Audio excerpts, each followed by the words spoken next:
নমস্কার, অন্নপূর্ণা ভান্ডার প্রকল্প নিয়ে কাল বৃহস্পতিবার থেকে রাজ্যের লক্ষ লক্ষ মহিলাদের জন্য খুশির খবর। আপনি কি অনলাইনে অন্নপূর্ণা ভান্ডারের আবেদন করেছিলেন, কিন্তু জুলাই মাসের 1 তারিখ পার হয়ে গেলেও এখনও আপনার অ্যাকাউন্টে টাকা ঢোকেনি? যদি আপনার টাকা এখনও না এসে থাকে, তাহলে আজকের ভিডিওটি আপনার জন্য খুবই গুরুত্বপূর্ণ। যাদের টাকা ঢোকেনি তারা কিভাবে এবং কবে টাকা পাবেন তা নিয়ে রাজ্য সরকারের তরফ থেকে দুটি বিরাট খুশির খবর এবং বড় আপডেট চলে এসছে। তাই ভিডিওটি একটু স্কিপ না করে শেষ পর্যন্ত দেখুন আর চ্যানেলটি সাবস্ক্রাইব করে সঙ্গে থাকুন। আমরা সকলেই জানি যে গত 1 জুলাই থেকে অন্নপূর্ণা ভান্ডারে টাকা দেওয়া শুরু হয়ে গেছে এবং বহু মহিলার অ্যাকাউন্টে 3000 টাকা করে ঢুকে গেছে। কিন্তু এর মাঝে এমন অনেক সংখ্যক মহিলা আছেন যারা সমস্ত তথ্য ঠিক দেওয়া সত্ত্বেও এখনো কোনো টাকা পান।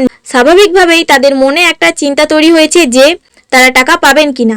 কিন্তু আপনাদের জানিয়ে রাখি, চিন্তার কোনো কারণ নেই। মুখ্যমন্ত্রী ও সরকারের নির্দেশিকায় এখন অন্নপূর্ণা ভান্ডারের স্ট্যাটাসে একাধিক বড় পরিবর্তন দেখা যাচ্ছে। যারা 1 জুলাই টাকা পেয়ে গেছেন তাদের স্ট্যাটাসে সাবমিট এবং পেমেন্ট সাকসেস দেখাচ্ছে, কিন্তু যারা টাকা পাননি তারা অনলাইনে চেক করলেই দেখতে পাচ্ছেন কারো স্ট্যাটাসে সাবমিট, কারো রিজেক্ট, কারো আন্ডার ইনকোয়ারি, আবার কারো কারো পেমেন্ট ফেল দেখাচ্ছে। এখান থেকেই আসছে প্রথম খুশির খবরটি।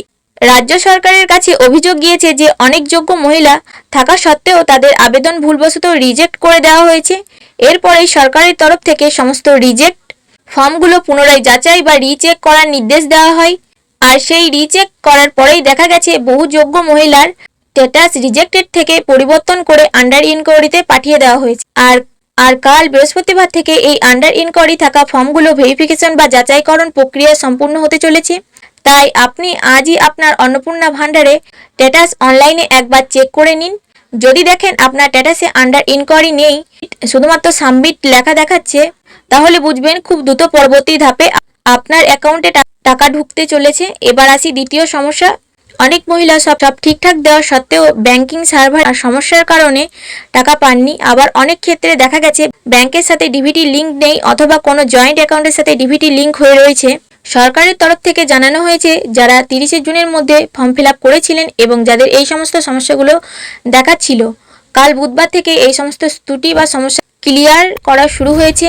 আর এই সমস্যাগুলো সমাধান হয়ে গেলে আগামী 10 জুলাইয়ের মধ্যে পরবর্তী ধাপে আপনাদের ব্যাংক অ্যাকাউন্টে টাকা ক্রেডিট বা জমা হয়ে যাবে।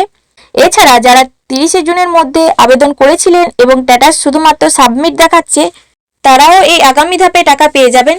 তবে এর সাথে আরও একটি বড় আপডেট আপনাদের দিয়ে রাখি। যারা ইতিমধ্যে অন্নপূর্ণা ভান্ডারে টাকা পেয়ে গেছেন তাদের জন্য সরকার এবার দুয়ারে দুয়ারে গিয়ে তদন্তের ব্যবস্থা করছে। সরকার খতিয়ে দেখবেন যে যারা টাকা পেয়েছেন তারা প্রকৃতপক্ষে এই প্রকল্প পাওয়ার যোগ্য কিনা। তো এই ছিল অন্নপূর্ণা ভান্ডার নিয়ে আজকের অত্যন্ত গুরুত্বপূর্ণ আপডেট। আপনাদের উদ্দেশ্যে ছিল এই আপডেটটি আপনাদের সামনে উপস্থাপনা করা, যাতে আপনাদের জানতে সুবিধা হয়। ভিডিওটি ভালো লাগলে অবশ্যই একটি লাইক এবং শেয়ার করবেন এবং চ্যানেলটি সাবস্ক্রাইব করে সঙ্গে থাকবেন। ধন্যবাদ।